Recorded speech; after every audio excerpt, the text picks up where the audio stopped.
Un cuerpo humano puede sobrevivir días sin comida y horas sin agua, pero el dolor es real.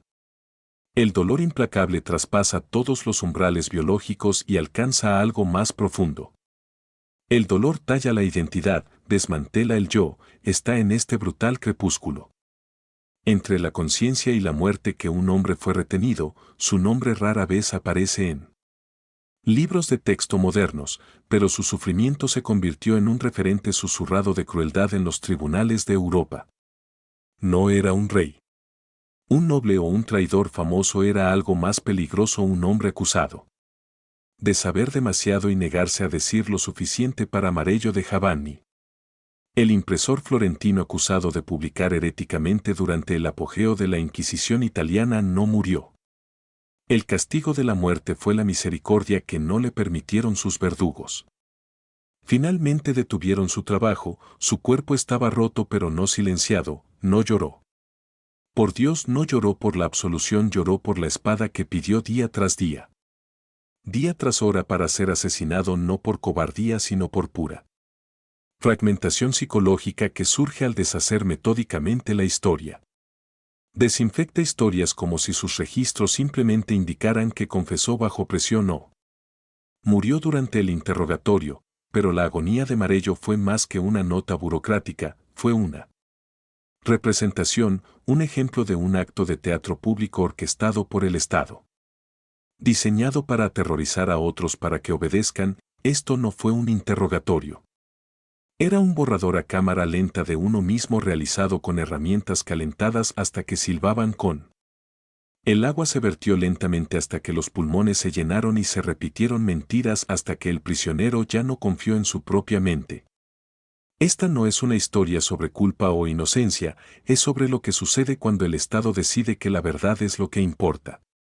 Dice que lo es y que el dolor es el único lenguaje que importa. Esta es la historia del hombre que rogó morir después de días de tortura impensable para comprenderla. La crueldad infligida a Michel Giovanni debe comprender el miedo que gobernaba su mundo y la institución que lo aquejaba. La Inquisición romana la empleó con precisión a mediados del siglo VI. La península italiana no era un país unificado sino un paisaje fracturado de ciudades-estado, territorios papales y extranjeros. Ducados ocupados. Florencia, en su día un faro del pensamiento renacentista y de la libre expresión intelectual, se había convertido en algo completamente distinto, un estado de vigilancia bajo la sombra del terror religioso protestante.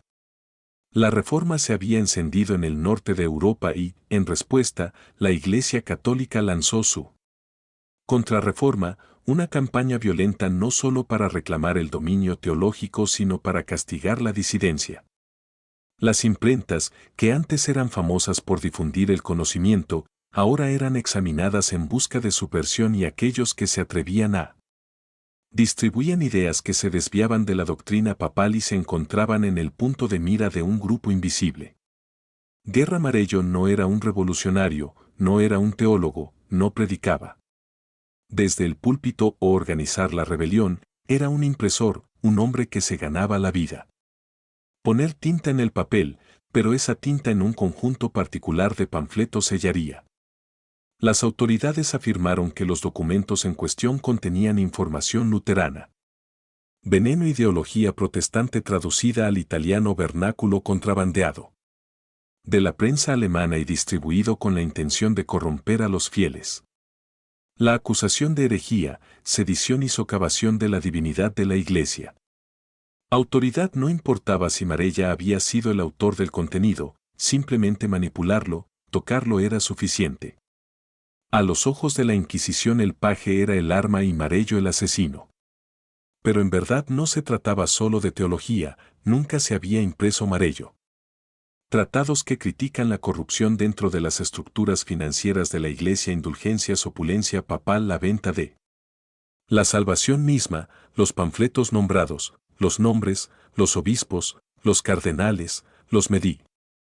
Ellos mismos cuya alianza impía con la Iglesia y la corona había convertido a Florencia en una teocrática oligarquía. Tal vez había creído tontamente que la verdad lo protegería No lo hizo cuando su prensa fue allanada en la primavera de 1567, las autoridades no llegaron con preguntas, llegaron con una lista de delitos ya escrita y un lugar en el platillo ya preparado dentro.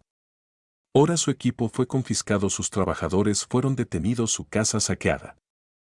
Su esposa y sus 2 hijos desaparecieron, probablemente fueron amenazados y posiblemente encarcelados. Peor aún, Marello fue llevado no a un tribunal público, sino a una cámara privada debajo de la ciudad. Última estancia de penitencia. Sala de arrepentimiento, una celda sin ventanas revestida con anillos de hierro y paja manchada de sangre. Y el olor a humo que nunca se desvaneció desde el momento en que entró en ese espacio. Se asumió su culpabilidad y se esperaba su confesión, pero Marello al menos en primero no confesó, exigió pruebas, pidió juicio, insistió que simplemente había impreso lo que le habían pagado por imprimir, una defensa tan ingenua como inútil porque la iglesia no estaba buscando respuestas, buscaba cumplimiento. Su negativa a confesar no era interpretado como inocencia, se interpretó como obstinación y obstinación.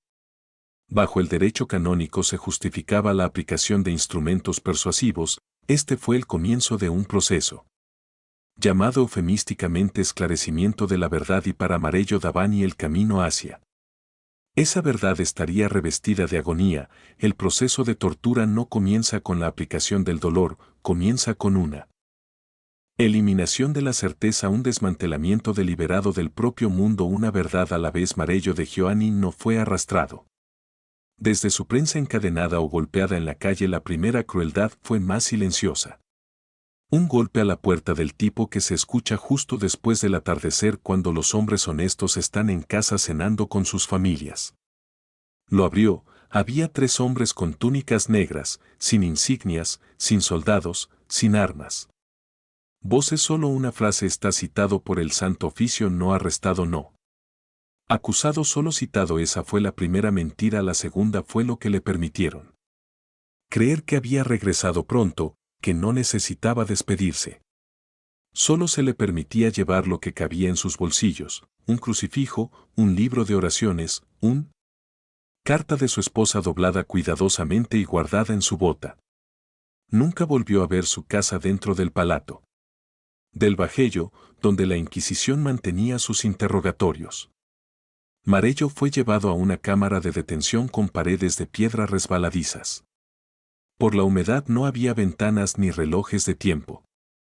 Comidas evaporadas, si se les puede llamar así, que eran irregulares, y días fríos, y las noches se volvieron indistinguibles y la luz solo llegaba cuando alguien entraba, lo que significaba que aprendiste a temerla. El limbo, esta dislocación del ritmo de la vida, fue una tortura deliberada, no lo es. Comienza con el hierro, comienza con el silencio, la repetición y el sueño. La privación de Marello fue cuestionada no violentamente al principio, sino interminablemente. Las mismas preguntas se repiten una y otra vez, a veces con cambios menores en la redacción. ¿Quién le dio los documentos? ¿Los leyó? ¿Estuvo de acuerdo con su mensaje? ¿Quién más en su taller comparte sus puntos de vista? ¿Habló en contra del Papa? Se le negaron respuestas, se le negó información. Preguntó sobre su esposa. Silencio. Preguntó por sus hijos, encogiéndose de hombros. Al tercer día un inquisidor dejó. Se le escapó, o tal vez quiso dejar escapar, que sus hijos habían sido llevados a un lugar de educación. Marello preguntó qué significaba eso. El hombre solo sonrió. El objetivo no era para extraer la verdad, era para erosionar su capacidad de distinguirla. El desmantelamiento psicológico era parte de una estrategia más amplia utilizada en los tribunales de la Inquisición, conocida como confusión espiritual. La confusión espiritual creó una condición en la que el prisionero no podía confiar en la memoria o el contexto. Comenzó a internalizar la idea de que cualquier versión de la realidad ofrecida por los interrogadores podría ser cierta. El sueño era interrumpido cada hora, un cubo de agua vertido sobre su cabeza, un fuerte golpe en la pared de la celda, un estallido de luz, y gritó preguntas. La mente humana privada de descanso comienza a alucinar en 72 horas. Marello Comenzó a ver sombras que no estaban allí, lloró abiertamente, comenzó a responder preguntas antes de que se las hicieran, pero aún así no confesó. Tal vez pensó que la ley lo protegería, tal vez pensó.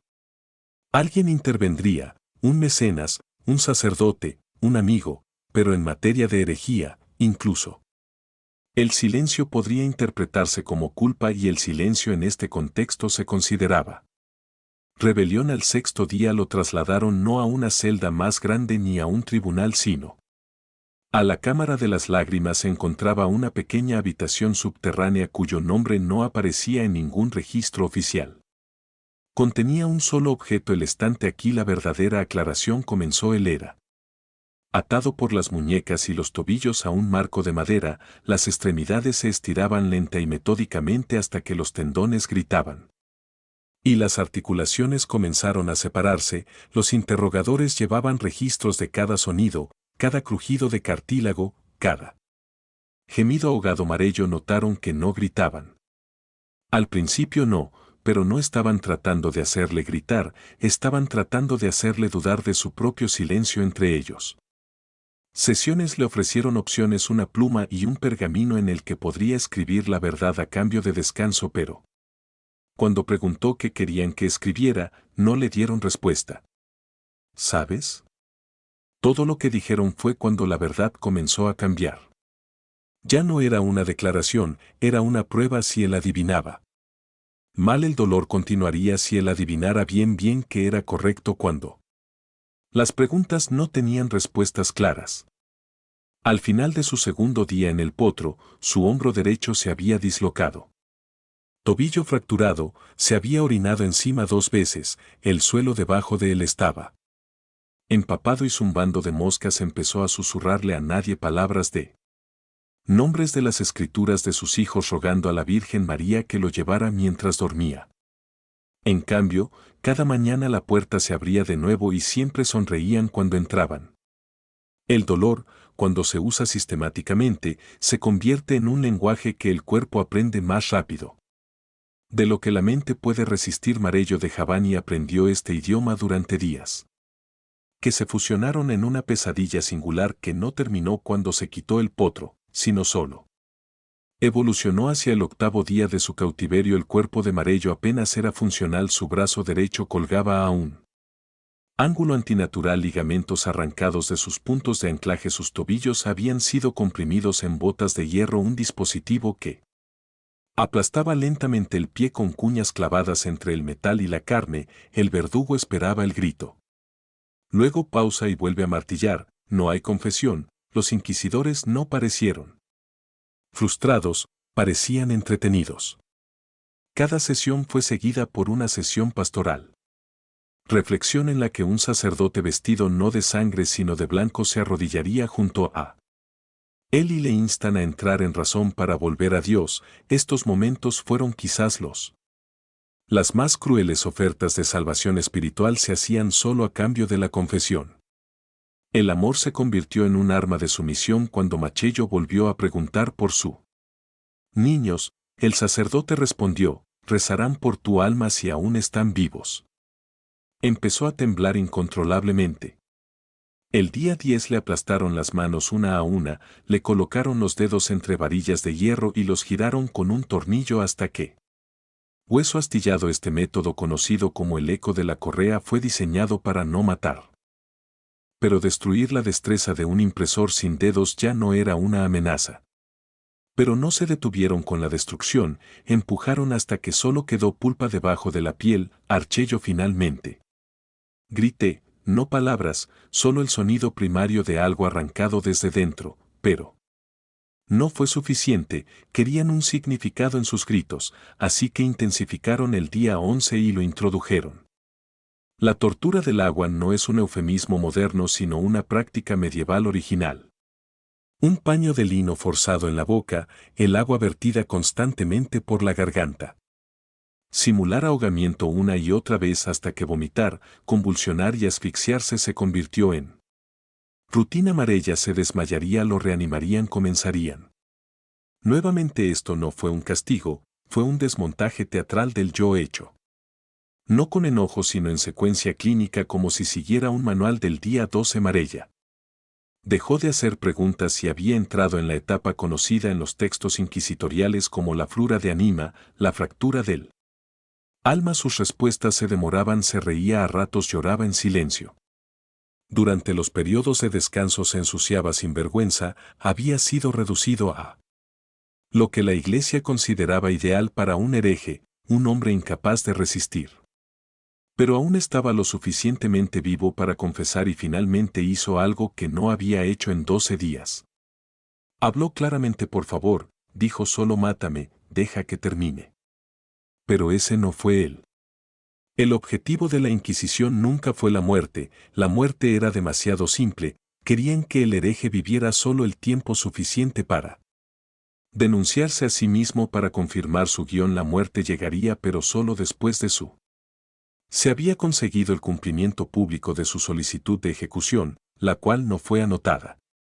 Honrado, esa noche lo dejaron colgando de sus brazos, muñecas torcidas por encima de su cabeza, los dedos de los pies apenas tocaban el suelo. Su propio peso lentamente liberó las articulaciones de sus hombros, no era para extraer información, era para castigar la súplica. Esto, según la doctrina inquisitorial, era clemencia retenida hasta que se obedezca. Completado para el día 14, incluso los guardias se molestaron porque uno garabateó en un margen de su informe: ya no parece un hombre, solo una herida que habla. Marello, los ojos se habían hundido en huecos negros, su lengua estaba agrietada e hinchada y ya no se inmutaba ante los golpes. Ya no resistía las preguntas y aún no firmaba, rogaba morir. Nuevamente, no por miedo, sino porque la muerte era la única certeza que quedaba en un mundo que había sido despojada sistemáticamente de todo significado. Una de las últimas antorchas fue conocida como la Orona Rovent, la corona calentada, una banda de hierro colocada alrededor del cuero cabelludo y calentado hasta que la piel se ampollaba y se agrietaba, no dejaba ninguna herida que no pudiera ocultarse bajo el pelo, pero el dolor. Se decía que apuntara la fina piel de la frente y las sienes, fracturaba el pensamiento mismo cuando se lo colocaron a Marello. No gritó, se rió y luego se desplomó. A la mañana siguiente, los interrogadores se reunieron e hicieron su decisión de que no sería ejecutado inmediatamente, primero sería exhibido por. Ahora Marello Dioani ya no era un hombre en el sentido convencional, era un artefacto respirante de dolor animado por trauma, roto en el cuerpo, sin tratamiento en la mente, y sin embargo él viví ese solo hecho que fue la crueldad final de la Iglesia. En el lenguaje de la Inquisición no le concedió la misericordia, sino que la ganó mediante la humillación. Marello había rogado por la muerte más de una vez, pero no había confesado su negativa a decir las palabras precisas. No querían una admisión general, sino una narrativa detallada construida por él. Los torturadores hicieron que permaneciera incompleto e inacabado, por lo que crearon uno nuevo. Castigo no moriría en la oscuridad, moriría a la luz del día con los ojos. La observación y los registros que se mantuvieron de su muerte serían una confirmación pública del poder de la Iglesia y de su culpabilidad ante que desfilaría por Florencia. Este no fue un paseo triunfal. Este era un ritual de degradación conocido como l'humilla del penitente, una tradición destinada a mostrar. El cuerpo derrotado del hereje se vistió como advertencia a las masas. Con una túnica gruesa manchada de sangre, llevaba colgado del cuello un cartel de madera que decía: un impresor de veneno, un traidor a Cristo.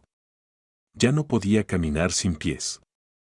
Había sido dañado sin posibilidad de soporte, por lo que fue llevado en un carro rudimentario desplomado. Los brazos atados a la espalda le cubrían el rostro con una capucha para no ahorrarle vergüenza. Pero para deshumanizarlo aún más, el hombre en el carro ya no era un florentino. Ya no era un padre, ahora era una idea, un enemigo de la verdad que se volvió grotesca. Icono. Las calles estaban llenas de ciudadanos, algunos lloraban, la mayoría guardaba silencio. Algunos aplaudieron, pagaron quizás o aterrorizaron a los niños entusiasmados. Se les advirtió que esto es. ¿Qué pasa con los que hablan demasiado? Los vendedores vendían pan cerca de la procesión. Como para normalizarlo, como para enseñarle al cuerpo que la muerte era parte del mercado mientras Marello pasaba por el Duomo. Un sacerdote leyó en voz alta sus supuestos crímenes por imprimir y difundir. Mentiras contra el mar santo por aliarse con herejes por calumniar al vicario.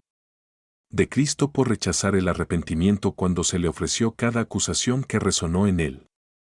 Una calle adoquinada parecía una liturgia cuando la procesión se detuvo brevemente en la Pazza de la Señoría, un sitio que una vez se usó para ejecuciones. Machello apenas levantó la cabeza y no dijo nada, pero un testigo. Un aprendiz de escriba llamado Andrea Noggi escribió más tarde en un diario privado sus ojos. Se movió solo una vez hacia la multitud, no en desafío ni reconocimiento, como si dijera yo. Eras uno de vosotros y serás uno de los míos. Esa mirada era más peligrosa que cualquier otra. La palabra hablada lo humanizó, por lo que le bajaron la capucha y comenzó el desfile. Continuó. La última parada fue la iglesia de Santa Croce donde Marello fue. Lo llevaron ante un tribunal del clero y una vez más le ofrecieron una pluma. Sus manos estaban tan destrozadas que no podía sostenerla. Le ofrecieron una confesión para que la firmara con la huella dactilar. Miró fijamente el pergamino. Y lloró, no en voz alta ni dramáticamente, solo 2 lágrimas lentas que atravesaron él. Suciedad en su cara, luego bajó la mano y firmó, ya sea por testamento o por. No podemos saber si la resignación es un acto de rebelión o de rendición. Pero la tinta estaba marcada, el guión estaba completo y ahora el acto final podía comenzar. La ejecución fue programada para la mañana siguiente, no al amanecer como era habitual, sino al mediodía para asegurar la máxima seguridad. Visibilidad. La Inquisición creía en la eficiencia pero también en el espectáculo. Los condenados serían quemados en la hoguera, un castigo reservado para los peores herejes. Marello fue llevado al P.L.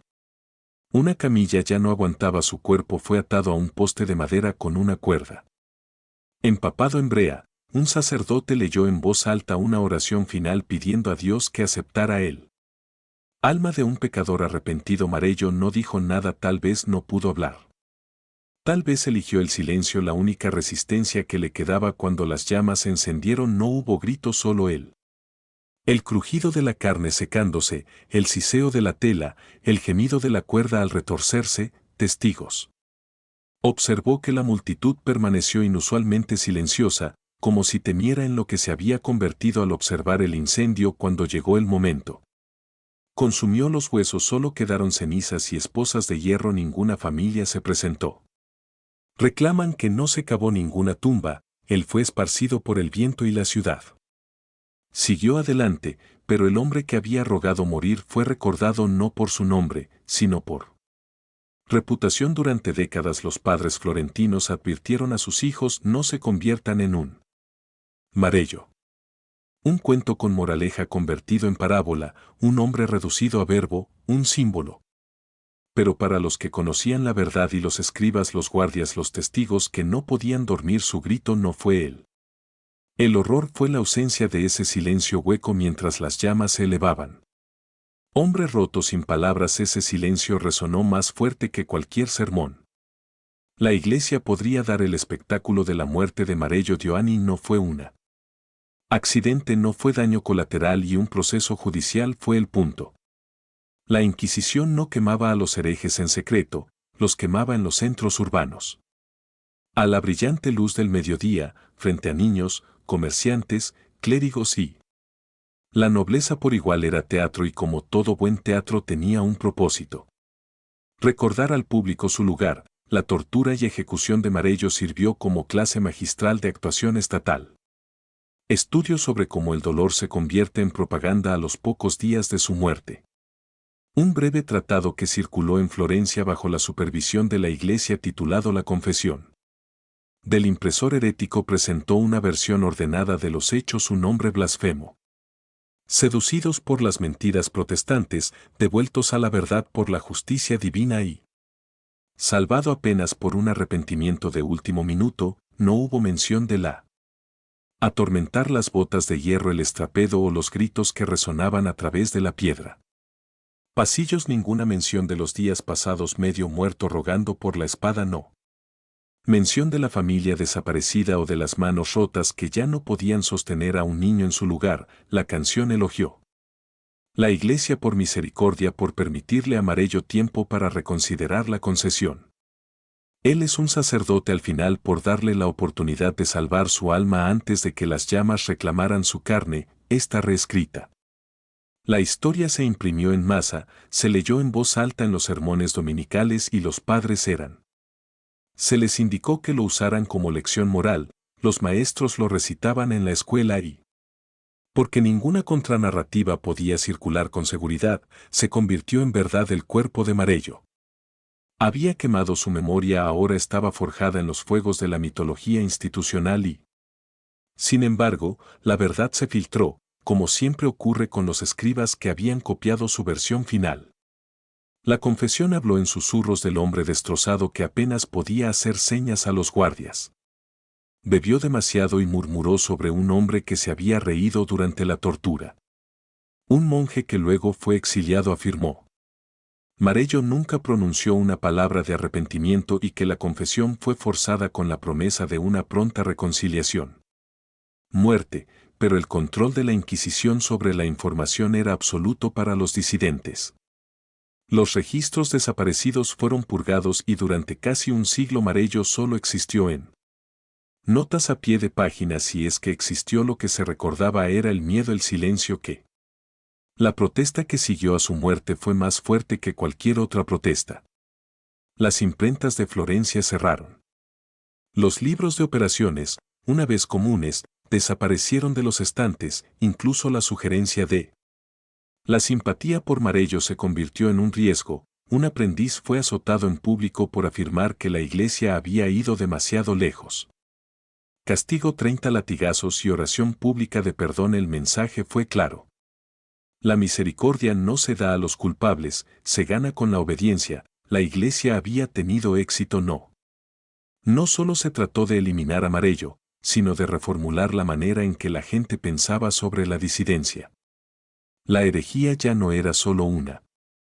La desviación espiritual fue retratada como una enfermedad contagiosa y capaz de infectando a familias enteras, ciudades, naciones, y Marello fue su señal de advertencia.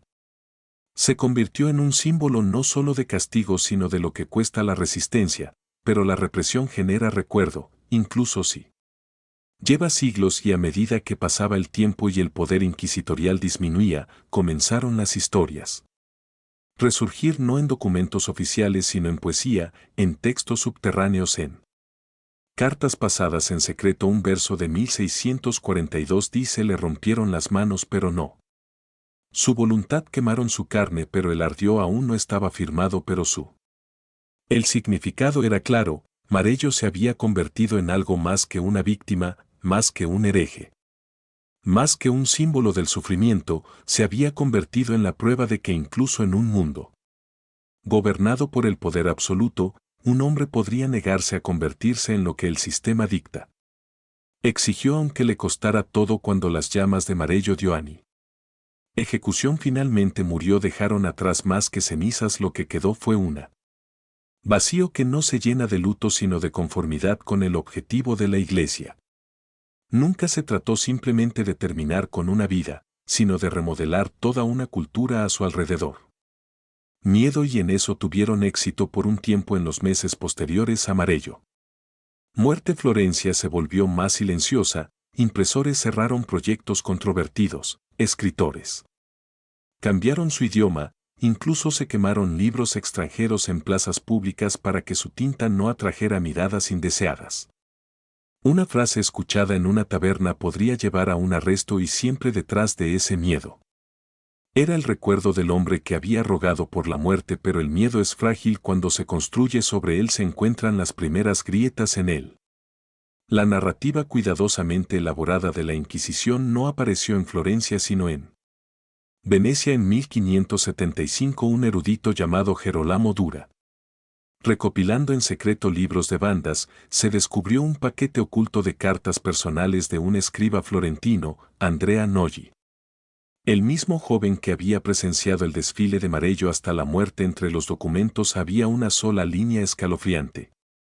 Le rompieron las manos para que no pudiera confesar con tinta, así que confesó con Blood. Gerolamo hizo copias silenciosamente y cuidadosamente, con el tiempo las recopiló. Testimonios de otros supervivientes de los juicios de la Inquisición, muchos anónimos, algunos claramente alterados, pero un hilo conductor.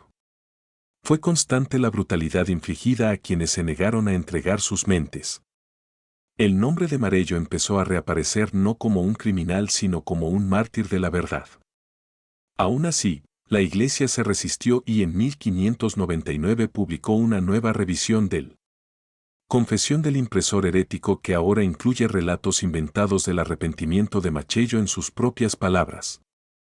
Citas que nunca había dicho, frases que no podría haber escrito. Se crearon retratos que mostraban a un hombre sereno abrazando la cruz antes de la ejecución. Es exactamente lo opuesto a lo que los testigos habían visto, pero la historia, como la memoria, es difícil de recordar.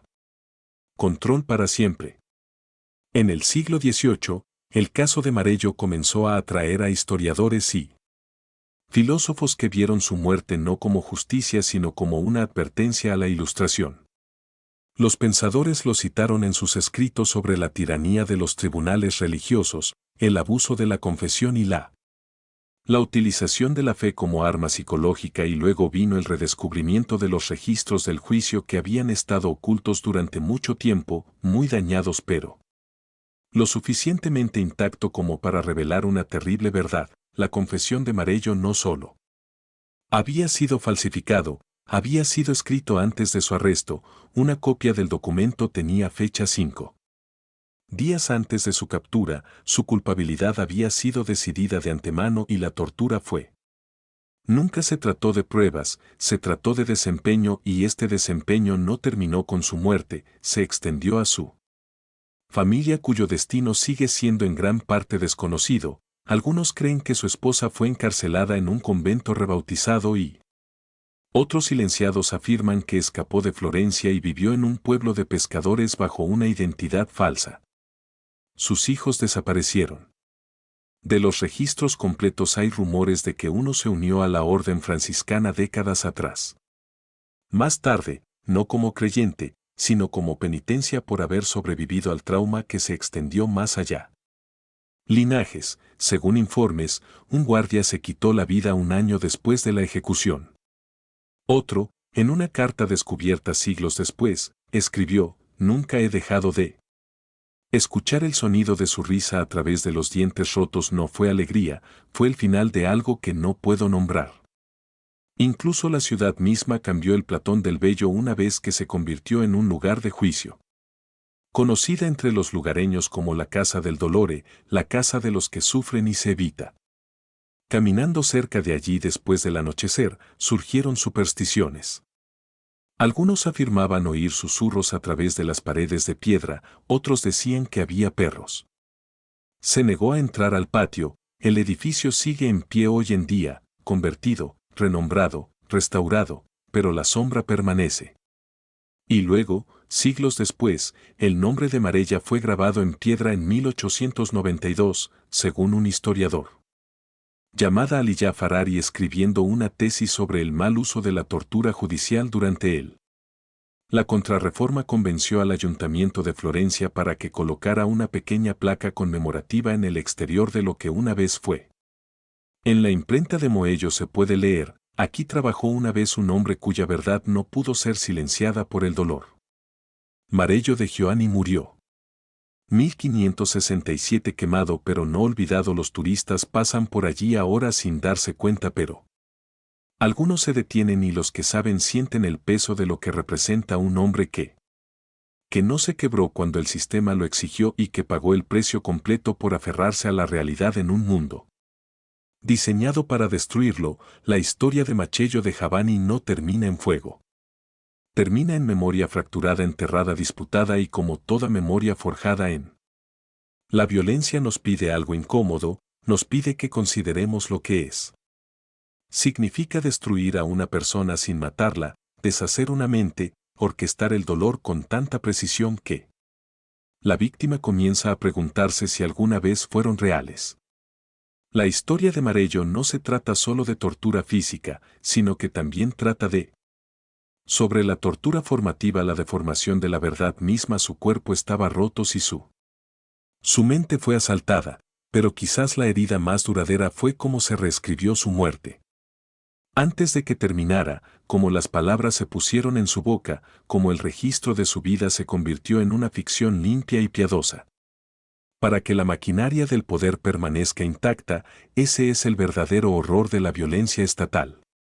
No se trata solo de sangre, se trata de narrativa. Quien llega a hablar, quien es borrado, quien se convierte en un lección y quien se convierte en mentira. 500 años después nos decimos que somos más civilizados, que nuestros tribunales son justos, que nuestros sistemas tienen controles y equilibrios, pero cuando se desacredita a un denunciante, cuando se silencia a un disidente, cuando se revela la verdad, se manipula a través de la repetición, y el espectáculo es el método tan diferente. La Inquisición no murió, evolucionó, cambió su ropa, actualizó su idioma, pero la lógica permanece. Controlas la historia y controlas a la gente. Marello no es recordado en la mayoría de las escuelas, su nombre no se sienta junto a reyes o generales, era un hombre de tinta y papel, un hombre cuyas herramientas eran las palabras, hasta que esas palabras se consideraron demasiado peligroso existir, y por eso intentaron borrarlo. Intentaron, pero fallaron, porque siglos después, todavía pronunciamos su nombre, todavía reconstruimos su verdad desde los márgenes. Diarios susurrados y documentos secretos y fragmentos que el poder no podía destruir por completo. De esa manera Marello ganó algo mucho más grande que la supervivencia, ganó resonancia, no a través del desafío en el momento, pero a través de la resistencia en la memoria. Su historia no es limpia, no triunfante, termina en horror, en mutilación, en fuego, pero también termina en recuperación, porque ahora sabemos lo que hicieron y lo recordamos.